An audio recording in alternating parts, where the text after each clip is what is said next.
ಪಿರಿಯಾಪಟ್ಟಣ ತಾಲೂಕಿನ ಬೆಟ್ಟದಪುರ ಪೊಲೀಸ್ ಠಾಣೆ ವತಿಯಿಂದ ವಿಶ್ವ ಮಾದಕ ದ್ರವ್ಯಗಳ ವಿರೋಧಿ ದಿನ ಆಚರಣೆಯನ್ನು ಹಮ್ಮಿಕೊಳ್ಳಲಾಗಿತ್ತು. ಇನ್ನು ವಿಶ್ವ ಮಾದಕ ದ್ರವ್ಯಗಳ ವಿರೋಧಿ ದಿನದ ಅಂಗವಾಗಿ ಬೆಟ್ಟದಪುರ ಪ್ರಮುಖ ರಸ್ತೆಗಳಲ್ಲಿ ಶಾಲಾ ಕಾಲೇಜು ವಿದ್ಯಾರ್ಥಿಗಳೊಂದಿಗೆ ಮಾದಕ ದ್ರವ್ಯಗಳ ಅಡ್ಡ ಪರಿಣಾಮಗಳ ಬಗ್ಗೆ ಅರಿವು ಮೂಡಿಸಲು ಜಾಥಾ ನಡೆಸಲಾಯಿತು. ಇದೇ ಸಂದರ್ಭದಲ್ಲಿ ಬೆಟ್ಟದಪುರ ಪೊಲೀಸ್ ಠಾಣೆಯ ಠಾಣಾಧಿಕಾರಿ ಅಜಯ್ ಕುಮಾರ್ ಅವರು ಮಾತನಾಡಿ, ಮಾದಕ ವಸ್ತುಗಳ ನಿರ್ಮೂಲನೆ ಮಾಡಲು ಸಾರ್ವಜನಿಕರು ಕೂಡ ಸಹಕಾರ ನೀಡಬೇಕು. ಇಂದಿನ ಯುವ ಜನತೆ ಮಾದಕ ವಸ್ತುಗಳಿಗೆ ದಾಸರಾಗಿದ್ದಾರೆ. ವ್ಯಕ್ತಿ ಹಾಳಾಗೋದ್ರಿಂದ ಕುಟುಂಬದ ಜೊತೆಗೆ ಸಮಾಜದ ಸ್ವಾಸ್ಥ್ಯವೂ ಹಾಳಾಗುತ್ತದೆ. ಇನ್ನು ಶಾಲಾ ಕಾಲೇಜು ವಿದ್ಯಾರ್ಥಿಗಳು ಮಾದಕ ವಸ್ತುಗಳಿಂದ ದೂರವಿರಬೇಕು. ವಿದ್ಯಾರ್ಥಿಗಳು ಕುಟುಂಬಗಳಿಗೆ ಸಾರ್ವಜನಿಕರಿಗೆ ಅರಿವು ಮೂಡಿಸಬೇಕು.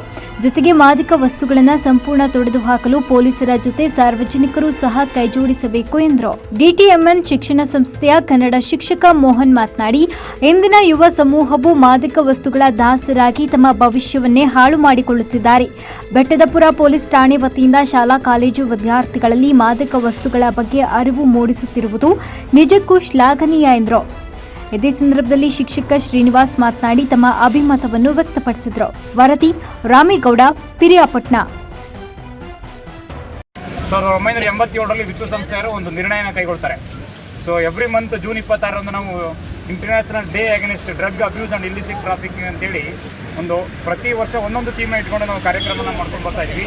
ಈ ವರ್ಷ evidence is clear, prevention is better than ಅಂತೇಳಿ ಆ ಒಂದು ಥೀಮ್ ಮೇಲೆ ನಾವು ಇವತ್ತು ಏನು ಮಾಡ್ತಾ ಇದ್ದೀವಿ ಅಂತ ಹೇಳಿದ್ರೆ ಈ ದಿನವನ್ನು ಆಚರಣೆ ಮಾಡ್ತಾ ಇದ್ದೀವಿ.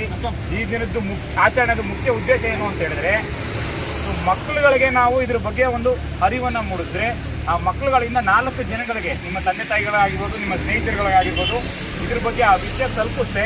ಆ ವಿಷಯ ಬೇಗ ತಲುಪೋದ್ರಿಂದ ಏನಾಗುತ್ತೆ ಅಂತ ಹೇಳಿದ್ರೆ, ನಾವು ಈ ಡ್ರಗ್ ಅನ್ನೋ ಒಂದು ಏನು ಮಾದಕ ವಸ್ತುಗಳು ಏನಿದೆ ಅದನ್ನು ನಾವು ಎರಾಡಿಕೇಟ್ ಮಾಡೋದಕ್ಕೆ, ತೆರವುಗೊಳಿಸೋದಕ್ಕೆ, ಪೂರ್ತಿ ನಿರ್ಮೂಲನೆ ಮಾಡೋದಕ್ಕೆ ಸುವರ್ಣ ಅವಕಾಶ ಸಿಗುತ್ತೆ ಅನ್ನೋ ಉದ್ದೇಶದಿಂದ ನಾವೇನು ಮಾಡಿದ್ರೆ ಇವತ್ತು ಈ ಒಂದು ದಿನವನ್ನು ಆಚರಣೆ ಮಾಡ್ತಾ ಇದ್ದೀವಿ ಮಕ್ಕಳೇ. ಸೊ ನಾನು ನಿಮ್ಮಲ್ಲಿ ಕೇಳ್ಕೊಳ್ಳೋದು ಇಷ್ಟೇ, ಏನು ಮಾಡಿ ಅಂತ ಹೇಳಿದ್ರೆ, ಈ ಡ್ರಗ್ಗೆ ಸಂಬಂಧಪಟ್ಟಂತೆ ಯಾವುದೇ ಇನ್ಫಾರ್ಮೇಷನ್ ನಿಮಗೆ ದೊರಕಿದ್ರೆ ದಯವಿಟ್ಟು ನಮ್ಮ ಇಲಾಖೆಗೆ, ಪೊಲೀಸ್ ಇಲಾಖೆಗೆ ತಿಳಿಸುವಂಥ ಕೆಲಸ ಮಾಡಿ. ನಾವು ಆನೆಸ್ಟ್ ಆಗಿ ಪ್ರಾಮಾಣಿಕತೆಯಿಂದ ಈ ಡ್ರಗ್ ಅನ್ನೋದು ಏನು ಮಾದಕ ವಸ್ತು ಅನ್ನೋದು ಏನಿದೆ ಇದನ್ನು ನಿರ್ಮೂಲನೆ ಮಾಡೋದಕ್ಕೆ ನಾವು ಶಕ್ತಿ ಮೀರಿ ಪ್ರಯತ್ನ ಮಾಡ್ತೀವಿ ಅಂತೇಳಿ ನಾನು ನಿಮ್ಮಲ್ಲಿ ಕೇಳ್ಕೊತಾ ಎಲ್ರಿಗೂ ನಾನು ಧನ್ಯವಾದಗಳನ್ನು ಅರ್ಪಿಸ್ತೀನಿ. ಇಂದು ವಿಶ್ವ ಮಾದಕ ದ್ರವ್ಯ ವಿರೋಧಿ ದಿನವನ್ನು ನಮ್ಮ ಪಿರಿಯಾಪಟ್ಟಣ ತಾಲೂಕಿನ ಬೆಟ್ಟದಪುರ ಒಂದು ಗ್ರಾಮದಲ್ಲಿ, ಅದರಲ್ಲೂ ಕೂಡ ಒಂದು ಆರಕ್ಷಕರ ಠಾಣೆ ಹಮ್ಮಿಕೊಂಡಿದ್ದು, ಇವತ್ತಿನ ಸಮಾಜಕ್ಕೆ ಈ ಒಂದು ಮಾದಕ ದ್ರವ್ಯದ ಬಗ್ಗೆ ಜಾಗೃತಿ ಎಂಬುದು ಬಹಳಷ್ಟು ಮುಖ್ಯವಾಗ್ತದೆ. ಯಾಕೆಂದರೆ ಇಂದಿನ ಯುವ ಸಮುದಾಯ ಈ ಒಂದು ಮಾದಕ ಜಗತ್ತಿನಲ್ಲಿ ಒಳಗಡೆ ಹೋಗಿ ಅವರು ತಮ್ಮ ಭವಿಷ್ಯವನ್ನೇ ಹಾಳು ಮಾಡ್ಕೊಳ್ತಾ ಇದ್ದಾರೆ. ಇದರ ಬಗ್ಗೆ ಜಾಗೃತಿಯನ್ನು ಮೂಡಿಸಿ ಇಂದಿನ ಯುವ ಸಮುದಾಯಕ್ಕೆ ಅರಿವನ್ನು ಮೂಡಿಸಿದ್ದು ಮತ್ತು ಈ ಒಂದು ಶಾಲಾ ಮಕ್ಕಳಲ್ಲಿ ಜಾಗೃತಿಯನ್ನು ಮೂಡಿಸುವಂಥದ್ದು ಬಹಳಷ್ಟು ಸಮಾಜಕ್ಕೆ ಅತ್ಯಮೂಲ್ಯವಾದಂಥ ಕೆಲಸ ಅಂತ ಇದ್ದೀವಿ. ಮೊದಲನೇದಾಗಿ ಈ ದಿನವನ್ನು ನಾವು ಯುವ ಪೀಳಿಗೆಗೆ ನಾವು ಸಂದೇಶವನ್ನು ಕೊಡಬೇಕಾಗ್ತದೆ. ಯಾಕಂದರೆ ಇವತ್ತಿನ ದಿನದಲ್ಲಿ ಯುವಕರೇ ಹೆಚ್ಚಾಗಿ ಅದಕ್ಕೆ ಒಳಗಾಗ್ತಾ ಇದ್ದಾರೆ. ಸೊ ಇದನ್ನು ಹೇಗೆ ನಿಭಾಯಿಸೋದು? ಇದು ಕೇವಲ ಒಬ್ಬರಿಂದ ಸಾಧ್ಯ ಇಲ್ಲ. ಇದಕ್ಕೆ ನಾವು ಸಾರ್ವಜನಿಕರ ಬೆಂಬಲ, ಹಾಗೆ ನಮ್ಮ ಪೊಲೀಸ್ ಇಲಾಖೆಯ ಬೆಂಬಲ, ಹಾಗೆ ಮುಖ್ಯವಾಗಿ ಶಿಕ್ಷಕರು ಮತ್ತು ಪೋಷಕರ ಬೆಂಬಲವನ್ನು ನಾವು ಕೇಳ್ಕೊಳ್ತಾ ಇದ್ದೀವಿ. ಸೊ ಇದರಿಂದಾಗಿ ಇದು ಮುಖ್ಯವಾಹಿನಿಗೆ ಬರಬೇಕು ಅಂತ ಹೇಳಿದ್ರೆ ನಾವು ಶಾಲಾ ದಿನಗಳಲ್ಲಿ ಮಕ್ಕಳಿಗೆ ಅರಿವು ಮೂಡಿಸಬೇಕು. ಅದರ ಜೊತೆಗೆ ಪೋಷಕರು ಹಾಗೂ ಇಲಾಖೆಯ ಪರವಾಗಿ ಮತ್ತು ಸಾರ್ವಜನಿಕರ ಸಹಭಾಗಿತ್ವ ಮುಖ್ಯವಾಗ್ತದೆ.